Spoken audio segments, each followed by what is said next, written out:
तो hello my imperfect family, कैसे हो आप सब लोग। आई होप कि आप सभी बहुत ही अच्छे होंगे। तो आज की वीडियो में हम लोग बात करने वाले हैं लिमिट टेस्ट फॉर आर्सेनिक के बारे में, जो कि हमारी pharmaceutical inorganic chemistry B pharmacy first semester का टॉपिक है। और ये हमारी लिमिट टेस्ट की सीरीज का लास्ट वीडियो होने वाला है। इसके बाद हम लोग स्टार्ट करने वाले हैं फार्मास्यूटिकल एनालिसिस। अब देखो क्या है ना कि ये हमारा जो आर्सेनिक का लिमिट टेस्ट है ये बहुत ही ज़्यादा इंपॉर्टेंट है हर एक पॉइंट ऑफ व्यू से, क्योंकि हमारा जो आर्सेनिक है ये बहुत ही हार्मफुल इम्प्योरिटी है। और यार इस टॉपिक से एग्जाम में एक ना एक क्वेश्चन तो लगभग हर साल ही पुटअप किया जाता है, और कई बार तो ये पूरा का पूरा मतलब आ जाता है 5-10 नंबर में। ठीक है, तो आप लोग को ये टॉपिक बहुत ही अच्छे से देखने की ज़रूरत है। तो हमारा देखो लिमिट टेस्ट फॉर आर्सेनिक क्या होता है, ये हमारा बाकी लिमिट टेस्ट से काफ़ी ज़्यादा डिफरेंट होता है, क्योंकि इसका जो एपरेटस होता है वो हमारा नेस्लर सिलेंडर नहीं होता है। इसमें हम लोग एक स्पेशल एपरेटस का यूज करते हैं जिसको गडजेट एपरेटस के नाम से जाना जाता है।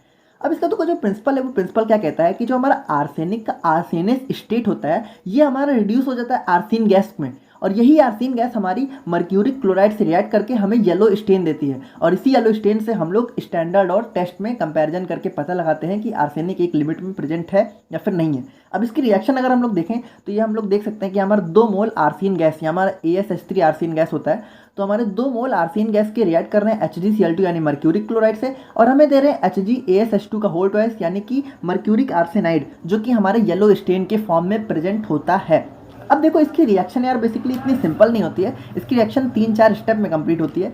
तो रिएक्शन देखने से पहले आप लोग को एक चीज़ समझने की जरूरत है कि जो हमारा आर्सेनिक होता है ये बेसिकली हमारा 2 फॉर्म में प्रेजेंट होता है। पहला होता है हमारा AS5+, जिसको हम लोग पेंटावैलेंट फॉर्म बोलते हैं, और दूसरा होता है हमारा AS3+, जिसको हम लोग ट्राईवैलेंट फॉर्म बोलते हैं। तो यहाँ पे देखो हमारा क्या होता है कि जो हमारा स्टेप में हमारा पहले स्टेप आते हैं, तो पहले स्टेप में हमारा जो पेंटावैलेंट फॉर्म होता है AS5+, ये हमारे हाइड्रोक्लोरिक एसिड के प्रेजेंट में कन्वर्ट हो जाता है आर्सेनिक एसिड में, जो कि हमारा AH3ASO4 होता है। अब ये हमारा अगर हम स्टेप सेकंड में आए तो हमारा जो आर्सेनिक एसिड होता है ये हमारे स्टेनस क्लोराइड के प्रेजेंट में रिड्यूस हो जाता है आर्सेनस एसिड में।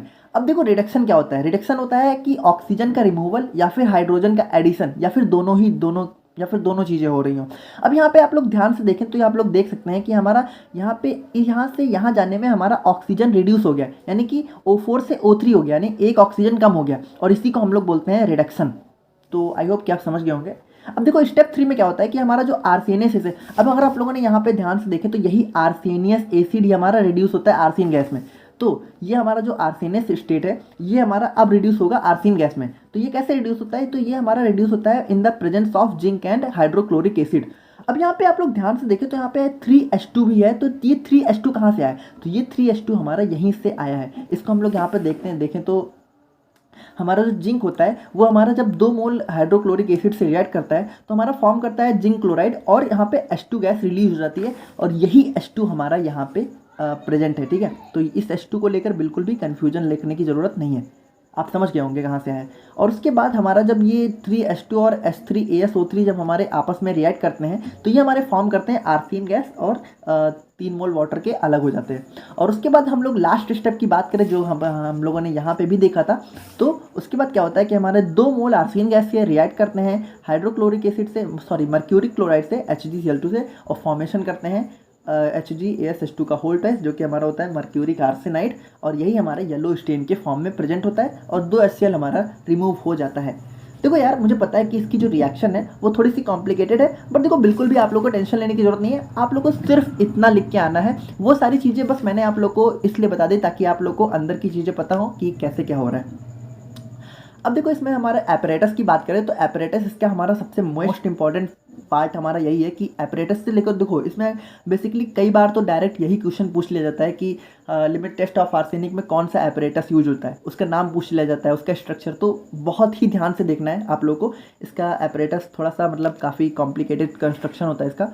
तो देखो इसका एपरेटस जो होता है वो हमारा गडजेट एपरेटस होता है। अब इसको हम लोग यहाँ पे बहुत ही अच्छे से देखते हैं, आप लोग के लिए मैंने बहुत ही सुंदर सा ड्राइंग कर दिया है। तो देखो हमारा जो गडजेट एपरेटस होता है ये हमारा देखें तो हमारा हमारा पार्ट कंटेन करता है। तो देखो हमारा पहला पार्ट होता है वो हमारा लोअर पार्ट होता है, जो कि हमारा बॉटल होता है। ठीक है, एक बॉटल टाइप का स्ट्रक्चर होता है, और इसके बाद हमारा ऊपर से हम लोग देखें तो ये देखो हम लोग का कंस्ट्रक्शन इसको देखते हैं तो ये हमारा पहला कंस्ट्रक्शन में इसमें हमारी क्लिप होती है। ये क्लिप क्या होती है कि ये हमारे इसको मतलब इसको हम लोग दबा के रखती है। अब ये हमारा देखो बीच में हमारा क्या होता है, मर्क्यूरी क्लोराइड का पेपर ऐड होता है। इसी मर्क्यूरी क्लोराइड से हमारी आर्सेन गैस रिएक्ट करती है। तो ये पेपर क्या होता है कि हमारा मर्क्यूरी क्लोराइड के सोल्यूशन में भिगोया हुआ पेपर होता है, जो कि हमारे रबर, ये जो दो चीज़ें आप देख रहे हैं ये हमारे रबर की होती हैं, ठीक है, रबर स्टैम्प होते हैं जिसके बीच में हमारा मर्क्यूरी क्लोराइड का पेपर फंसा होता है। और उसके बाद नीचे हम लोग अगर यहाँ पे देखें तो ये हमारा कॉटन प्लग बीच में ऐड होता है, जो हमारा लेड एसीटेट में भीगा हुआ होता है। अब इसको भी हम लोग आगे देखेंगे कि लेड इसका क्या यूज है, अभी सब कुछ आगे देखेंगे, बिल्कुल भी परेशान होने की ज़रूरत नहीं है। और हमारी बेसिकली जो हमारा क्या होता है, हमारे जो बेसिक मोस्ट इंपॉर्टेंट कंस्ट्रक्शन है, तो ये आप लोग देख रहे होंगे, ये जो हमारी ग्लास रॉड है पूरी नीचे तक जा रही है, ये हमारी यहीं से हमारा जो आर्सेन गैस है यहीं से हमारा ऊपर जाता है। हमारी ट्यूब होती है, इसकी लेंथ हमारी होती है 200 mm यानी 200 मिलीमीटर, और इसका जो एक्सटर्नल डायमीटर होता है वो हमारा होता है 8 मिलीमीटर, और हमारा इंटरनल डायमीटर होता है 6.5 मिलीमीटर। तो देखो हमारा क्या होता है कि जब हम लोग सब कुछ सारा सोल्यूशन और मिक्सचर इसमें ऐड करते हैं तो उसके बाद हमारी आर्सेन गैस यहाँ से ऊपर उठते हैं, ठीक है, और ऊपर उठते उठते उठते उठते हमारी यहाँ पे मर्क्यूरी क्लोराइड के पेपर से रिएक्ट करती है, और इसी पेपर में हम लोग को येलो स्टेन देखने को मिलता है। तो अभी हम लोग उसको आगे देखने वाले। अब देखो यहाँ पे हमारे कुछ केमिकल्स कौन कौन से रिक्वायर्ड होते हैं। तो बेसिकली हमारे यहाँ पे 5 केमिकल्स की ज़रूरत होती है हमारे लिमिट टेस्ट फॉर आर्सेनिक में, जो कि हमारा पहला है स्टैंडर्ड आर्सेनिक सोल्यूशन, दूसरा है हमारा पोटेशियम आयोडाइड, तीसरा है हमारा जिंक जो कि हमारा ग्रेन्युलेटेड जिंक होता है, और चौथा है हमारा स्टेनस क्लोराइड, और पांचवा है हमारा स्टेनेटेड HCl और लेड एसीटेट। तो देखो हमारे जो रोल ऑफ रिएजेंट्स की बात करें कि हमारे जो मतलब मोस्ट जो हमारे ये सारे केमिकल्स यूज हो रहे हैं तो इनका क्या काम है। तो देखो हमारा जो जिंक, पोटेशियम आयोडाइड और SnCl2 यानी स्टेनस क्लोराइड है, ये हमारे रिड्यूसिंग एजेंट्स के फॉर्म में यूज किए जाते हैं। अब मैंने आप लोगों को पहले अभी बताया है कि रिड्यूसिंग एजेंट क्या होते हैं। रिड्यूसिंग एजेंट वो होते हैं जो हमारे रिडक्शन का काम करते हैं। रिडक्शन क्या होता है, रिडक्शन होता है ऑक्सीजन का रिमूवल, ठीक है, हाइड्रोजन का एडिशन, या फिर दोनों चीज़ें एक साथ हो रही हो तो उस वहाँ पे हम लोग रिडक्शन कहते हैं, ठीक है, उस प्रोसेस को हम लोग रिडक्शन कहते हैं। और ये हमारे रिड्यूसिंग एजेंट्स के फॉर्म में यूज़ किए जाते हैं, यानी इनका यूज़ करके हम लोग रिडक्शन को परफॉर्म करते हैं। और उसके बाद हमारा जो HCl होता है वो हमारा सोल्यूशन को एसिडिक बनाता है। अब देखो यार, आप लोगों ने अगर लिमिट टेस्ट के बाकी वीडियो देखे हैं तो आप लोगों ने देखा होगा कि हमारा most of the limit test है उसको एसिडिक मीडियम की रिक्वायरमेंट होती है। तो यहाँ पे भी हमारा एसिडिक मीडियम की रिक्वायरमेंट होती है जिसको हमारा HCl फुलफिल कर देता है।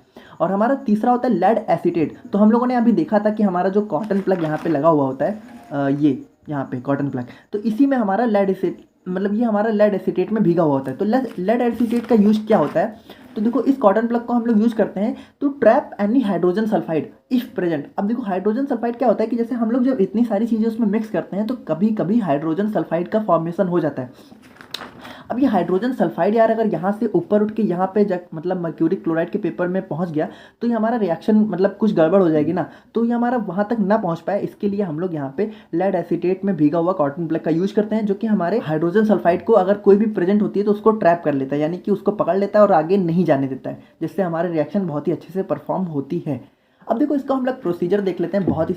तो यार देखो अगर आप लोगों ने लिमिट टेस्ट की बाकी हमारी वीडियो देखी है तो इतना आइडिया तो लग ही गया होगा कि हमारा जो हमारी जो प्रोसीजर होती है उसमें टेस्ट और स्टैंडर्ड में सिर्फ पहला पॉइंट ही डिफरेंस होता है, बाकी सारे के सारे पॉइंट एकदम सेम होते हैं। तो पहले पॉइंट में डिफरेंस क्या होता है कि हमारे टेस्ट में हम लोग टेस्ट सैंपल का यूज करते हैं, स्टैंडर्ड में हम लोग स्टैंडर्ड सैंपल का यूज करते हैं, और बाकी सारे की सारे स्टेप एकदम सेम होते हैं। तो चलो इसको हम लोग देखते हैं यहाँ पे एक फिगर के थ्रू। तो देखो हम लोग सबसे पहले क्या करते हैं कि add a specific amount of test sample along with standard HCl in Gutzeit apparatus. अब देखो यहाँ पे हम लोगों ने 2 एपरेटस लिए हुए हैं, पहला हमारा टेस्ट है, दूसरा हमारा स्टैंडर्ड है। सबसे पहला स्टेप हमारा क्या कह रहा है, सबसे पहला स्टेप में हमारा कह रहा है कि टेस्ट सैंपल हम लोग लेंगे अलॉन्ग विथ HCl, यानी टेस्ट सैंपल के साथ हम लोग HCl भी ऐड करेंगे। तो सबसे पहले हम लोगों ने क्या किया, सबसे पहले हम लोगों ने टेस्ट सैंपल को यहाँ पे ऐड कर दिया, ओके, और उसके साथ उसके बाद हम लोगों ने थोड़ा सा HCl को भी हम लोगों ने यहाँ पे ऐड कर दिया, समझ गए। और उसके बाद यहाँ पे स्टैंडर्ड में क्या करें, स्टैंडर्ड में कह रहे हैं dissolve known quantity of standard arsenic solution with HCl in Gutzeit apparatus. यानी यहाँ पे हम लोग को क्या करना है, यहाँ पे बेसिकली हम लोग को कुछ नहीं करना है, हम लोग सिंपल सा स्टैंडर्ड का सोल्यूशन लेंगे, ठीक है, और उसको हम लोग डिजॉल्व करेंगे, और उसके बाद हम लोग थोड़ा सा HCl लेंगे और उसको भी यहाँ पे इसमें डिजॉल्व कर देंगे। और उसके बाद हमारा सेकेंड स्टेप क्या बोल रहा है कि add 1 gram of potassium iodide. अब देखो ये दोनों में सेम है, तो हम लोग क्या करेंगे, हम लोग यहाँ पे पोटेशियम आयोडाइड यहाँ पे देख रहे हैं, तो इसको हम लोग 1 ग्राम इसमें ऐड कर देंगे और 1 ग्राम हम लोग इसमें ऐड कर देंगे, ओके। और यहाँ पे तीसरा स्टेप हमारा क्या कह रहा है, to this add 5 ml SnCl2 यानी स्टेनस क्लोराइड। देखो ये दोनों में सेम है, तो यहाँ पे हम लोग क्या करेंगे, यहाँ पे हम लोग स्टेनस क्लोराइड का सोल्यूशन लेंगे और दोनों में हम लोग, इसमें भी और इसमें भी हम लोग कितना 5 ml, ओके 5 ml दोनों में ऐड कर देंगे। और उसके बाद एट लास्ट में हमारा क्या कह रहा है कि नाउ ऐड 10 ग्राम ग्रेनुलेटेड जिंक। तो देखो ग्रेनुलेटेड जिंक क्या होता है, ये हमारा थोड़ा सरफेस एरिया बढ़ा देता है, जिससे हमारी जो सारी प्रोसेस हो रही थी वो काफ़ी अच्छे से होती है। तो ये हमारा जिंक आप देख रहे हैं, तो इसको हम लोग कितना लेंगे 10 ग्राम, ठीक है दोनों में। तो इसको हम लोग 10 ग्राम जिंक लेंगे और इसके बाद 10 ग्राम हम लोगों ने स्टैंडर्ड में मिला दिया, 10 ग्राम हम लोगों ने टेस्ट में मिला दिया, ओके। और उसके बाद हम लोग को एट लास्ट में क्या कहना है कि keep the solution aside for 40 minutes. अब देखो बाकी लिमिट टेस्ट अगर आप लोगों ने देखे होंगे तो वहाँ पे काफ़ी जल्दी रिएक्शन होती है, ठीक है 5-10 मिनट के अंदर हम लोग को सारी रिएक्शन देखने को मिल जाती थी, बट यहाँ पे रिएक्शन होने में काफ़ी टाइम लगता है, ठीक है। तो यहाँ पे हम लोग 40 मिनट के लिए असाइड कर देंगे। और उसके बाद क्या, उसके बाद हमारा यहाँ पे देखेंगे तो उसके बाद हमारा लास्ट स्टेप है जो कि हमारा ऑब्जर्वेशन है। तो ऑब्जर्वेशन हमारा क्या कह रहा है कि अगर हमारा जो स्टेन है, अब देखो स्टेन हमारा यहाँ पे आप लोगों को मैंने बताया था कि ये जो मर्क्यूरी क्लोराइड पेपर होता है, ठीक है, तो इसी से हमारा आर्सेन गैस, देखो आर्सेन गैस जब हमारी बनती है, ठीक है, ये सारी रिएक्शन जब होती है तो आर्सेन गैस हमारी बनती है और यहाँ से ऊपर उठ के यहाँ पे हमारे इस मर्क्यूरी क्लोराइड पेपर से रिएक्ट करती है और यहीं पे देखो इसी मर्क्यूरी क्लोराइड के पेपर पे हम लोग को येलो स्टेन देखने को मिलता है। तो इसको हम लोग यहाँ पर देखते हैं, ठीक है, यहाँ पे आप लोगों को समझाने की कोशिश करते हैं। तो देखो हमारा ऑब्जर्वेशन क्या कह रहा है कि अगर हमारा टेस्ट का जो स्टेन है अगर वो हमारा लेस है स्टैंडर्ड के स्टेन से, तो हमारा सैंपल लिमिट टेस्ट को पास कर गया। यानी कि हमारा देखो क्या कह रहा है कि हमारा जो टेस्ट का जो येलो स्टेन है वो हमारे स्टैंडर्ड से हल्का होना चाहिए, यानी कम होना चाहिए। तो ये हमारा देखो यहाँ पे हम लोग देख रहे हैं कि टेस्ट का जो येलो स्टेन है वो काफ़ी कम है इस सैंपल के मुकाबले, सॉरी स्टैंडर्ड के मुकाबले। तो ये हमारा लिमिट टेस्ट पास कर गया। और दूसरे में क्या कह रहा है कि अगर हमारे जो स्टेन प्रोड्यूस्ड बाय टेस्ट है, यानी कि जो हमारा टेस्ट का जो येलो कलर है वो अगर हमारे स्टैंडर्ड से ज़्यादा है तो हमारा सैंपल जो है लिमिट टेस्ट को फेल कर जाएगा। यानी कि इससे हमारा ये पता चलेगा कि हमारा जो आर्सेनिक है वो बहुत ही ज़्यादा अमाउंट में प्रेजेंट है, तो इसको हम लोग फर्दर आगे प्रोसीड नहीं कर सकते। तो इसको हम लोग देखेंगे तो यहाँ पे आप लोग देख सकते हैं कि हमारा टेस्ट का जो कलर है वो हमारे यहाँ पे हम लोग सैंपल मतलब गलती से लिख गया, यहाँ पे स्टैंडर्ड होगा।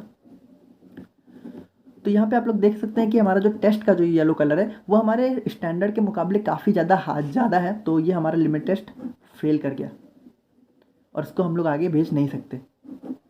तो आई होप कि आप लोग को यार लिमिट टेस्ट ऑफ आर्सेनिक बहुत ही अच्छे से समझ में आ गया होगा। और यार अगर अभी भी नहीं समझ में आया तो यार प्लीज़ आप लोग कमेंट करके अपनी प्रॉब्लम ज़रूर बताना कि कहाँ पे आप लोग को कौन सी चीज़ नहीं समझ में आई है, हम लोग दोबारा से उसको समझाने की कोशिश करेंगे।